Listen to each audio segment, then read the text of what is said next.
yeah, my paper's about using Nazi law and Nazi legal history, or Nazi history generally, as part of the legal curriculum. My research is into the history and theory of law in Nazi Germany broadly, as well as particularly its representation in academic discourse, and for our purposes we can include in that pedagogical curriculum-based academia, and what we teach to our students. And my view is that despite its arguable oversaturation in general sort of society and in scholarship and research across disciplines, that Nazi history has something particular to say to the legal curriculum that can be useful. So briefly, we'll talk about why more Nazi history in this paper, and then again, a couple of points on my experience of the use of Nazi Germany in the current legal curriculum, and then look at a few different ways that I think Nazi law relates to areas of law in a way that can be useful for enhancing critical perspectives on law and the teaching of law. So legal theory, constitutional law, authoritarianism, and law, atrocity in law, and law and society, for reaching some conclusions about the critical potential of Nazi law for the curriculum as I see it. But as I said, why more Nazi history? One of a million different maps of Nazi rule in the period. I don't intend to give any kind of background history of the Nazi state or its legal system, just for time reasons. So I'm happy to answer any questions about that. I think the general kind of framework of Nazi rule in Germany, 1933 to 1945, including the Second World War, is reasonably well known. So there's a general point in society. You know, the living memory of Nazism in the Second World War is fading, and arguably with it, there's an increase in populism and authoritarianism in various parts of the globe, and the use of law to kind of facilitate those rises, some of which may be concerning in some ways, but more specifically, and notwithstanding that, I think that there are other reasons why Nazi legal history is useful. While Nazi history overall is very overexposed, I suppose, in some ways, on television, in popular press, as well as in academia, there's still definitely developments in understanding of that period taking place, and Nazi legal history is not anywhere near as well trodden. And but there is an increasing acceptance that it is a comparable and diachronic history, a history that can be compared to others, and a history that is a history of change over time and development over time in the law.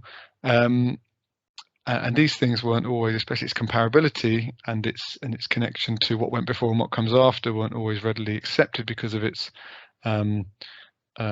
status as a kind of rupture period in modern European history. And it's worth mentioning, I was going to say that it's a question, you know, this isn't as marginalized or excluded history like some of the others being discussed at this conference today, but it does have, but some aspects of it are less well represented, and it does have some similarities. One of them being a history of atrocity, a horrendous history, and contrary to some orthodoxy of a period of time, I think as a history it's actually very flexible in terms of its relevance to areas of law and legal study and legal research and society. It is both extreme but also prosaic. It is something certainly in particular in terms of the Holocaust, but also in general, the regime took a number of extreme turns, but also did so as part of a kind of, a normalized a society, a way in which large parts of society were taken on these extreme down these extreme pathways as part of their normal lives. And so it's interesting from that point of view. I think it is both relevant, continues to be relevant today, but also a problematic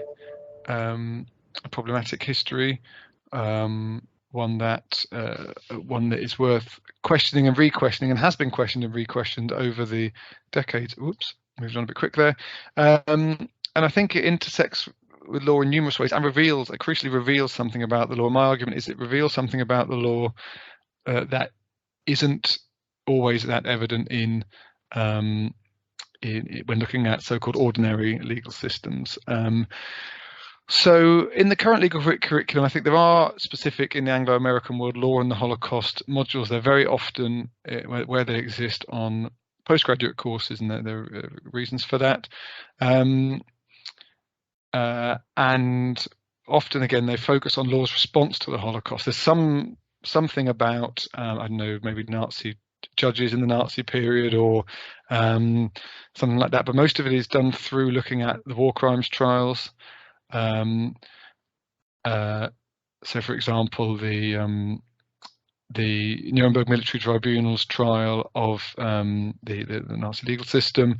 They look at restitution of property, often, looted art and so on, and the return and legal issues around that. Sometimes Nazi memorabilia and legal questions relating to that. Sometimes the post-war role of Nazi legal officials and judges, and the idea that lots of people who were involved in the regime at a high level were able to continue in society despite denazification afterwards, and Nazism and the war as the origin, but often seen as the origin of modern international criminal law, international human rights law, and so on. So a lot of it is looking at law's response to the Third Reich in terms of the intersections between the two. And there are some incidental links to the standard undergraduate curriculum. A couple of examples here. For example, the Hart-Fuller debate famously talks about the grudge informer case, but in a very light touch way, in a way that I argue doesn't really understand or take account of the history that it's discussing. But that can be touched on in teaching jurisprudence. And some individual cases sometimes. I'll give an example, Oppenheimer versus Katamol, where a German Jew who had been stripped of citizenship under a Nazi law became naturalized as a British citizen, and then wanted to know if they could take advantage of double taxation agreements. And the question was whether they were still a German citizen and which law applied to them, and does Nazi law apply to them, and that kind of thing. So sometimes cases in the history in English or British doctrinal legal history touch on the Nazi period, and there's a bit more scope in a critical legal theory based curriculum, because there might be discussion of critical theorists who use the Nazi period in their research, like Giorgio Agamben, who I'll touch on a bit more in a bit. So moving on nicely from that to the idea of legal theory, in one of the main areas I think Nazi law is interesting and useful as a history. You can use it to talk about and question, and sorts of my research does, traditional jurisprudential issues like the conditions of validity for law, the connection between law and morality, the Hart-Fuller debate, the kind of foundations of modern jurisprudence. And I think it has a lot of use, a lot of interest in questioning that that premise of why we study an abstraction of law and legal theory from history that kind of underpins those discussions. There are broader legal theoretical issues that touch upon, such as the relationship between law and evil. And one thing that particularly interests me, how law and non-law, or lawfulness and unlawfulness can rub along. Law and violence can rub along together and relate to one another. And this idea of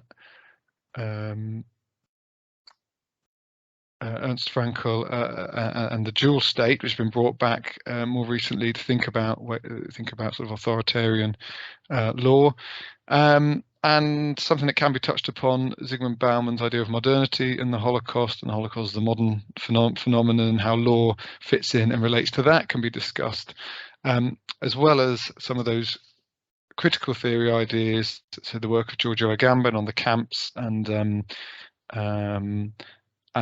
state of exception, and Carl Schmitt, particular figure being as he was a Nazi legal theorist who also has been very influential in political and legal theory, subsequently writing on the state of exception, the sovereign, and so on. So different ways it can come into the curriculum and be interesting.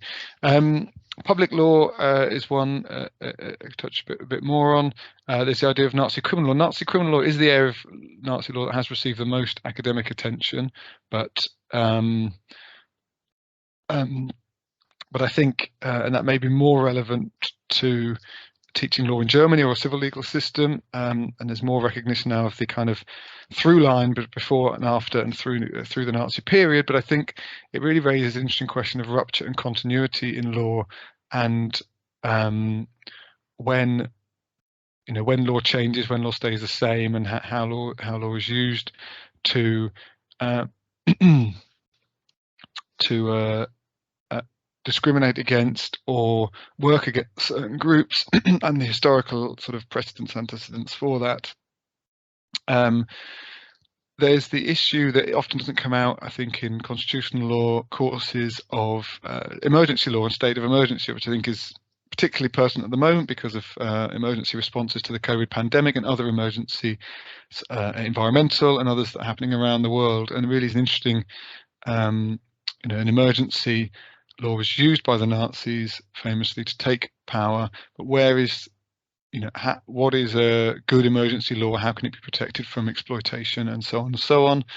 I mentioned, it feeds into questions of discrimination, use of law to discriminate, and rights protection, and how the law operates in those areas, as well as ideas of authoritarian constitutionalism, and how a constitution becomes an authoritarian constitution from being a democratic constitution, which I think is something that is more, again, become relevant again today.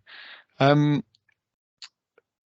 on that in terms of authoritarian rule, there are a couple of areas there that I'll touch on that sort of expand on that or relate to that, such as thinking about the relationship between law and ideology, and law and politics, and how those different things intersect. It's a good example of that because it was a law that was so exposed to the ideological direction of the regime that underpinned it. And also, say, the relationship between law and violence, how violence underpins the law, something that's being talked about in relation briefly to the British Empire earlier, and how where the boundaries between law and violence, law and fact, again, how those two things fit together. And obviously the Nazi regime resulted in the Holocaust, and I think the role of law in atrocity and in something like the Holocaust, where largely the conventional wisdom is that law wasn't really involved. Yes, law was involved as a precursor through discrimination and of groups and labeling and so on, taking rights away. But actually, the Holocaust was a kind of an extra legal event that took place sort of separately. But I think that's more and more, and I would argue, being replaced by an understanding of the use of law in different ways in the camps, and in just also in the conflicting norms involved in Nazi rule in the period of extermination of the Jews and others, in terms of trying to hold a very high standard of honor in some ways among the SS, the elite Nazi killing force, for want of a better term, but at the same time being willing to murder and hold people in camps, or kill indiscriminately and hold people in camps as well. And then specifically on Nazi society, I realise I'm coming to the end of my time.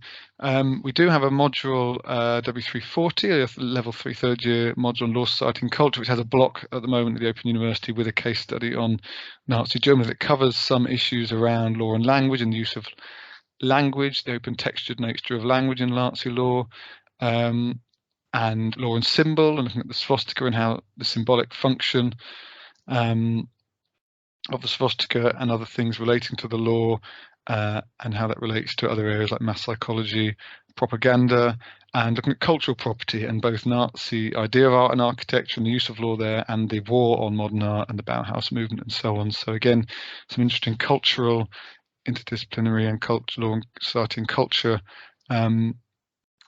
links there that can use the Nazi period as a starting point, a springboard for sort of discussing some of these issues, because again, I think it exposes them in ways that sometimes a less extreme legal system doesn't. I'll just skip this slide because I'm coming to the end of my time. A lot of it I've mentioned already. So I think Nazi legal history brings into view questions and issues that are normally hidden in other legal systems, but it does not mean that they are not there as a result of that, and is different in degree to democratic legal systems, but you know, in some way it has some differences and some similarities, and they shouldn't be overlooked. It enables the exploration of law from a number of different perspectives, a number of different ways. It is, as I mentioned, in some ways through the Crutch and Former case and the Hart-Fuller debate, a foundation stone of modern jurisprudence. It should be interrogated, and it has a more complex relationship to law as a subject and as a theory than is generally thought. So thank you. I'll stop there, and thank you for listening.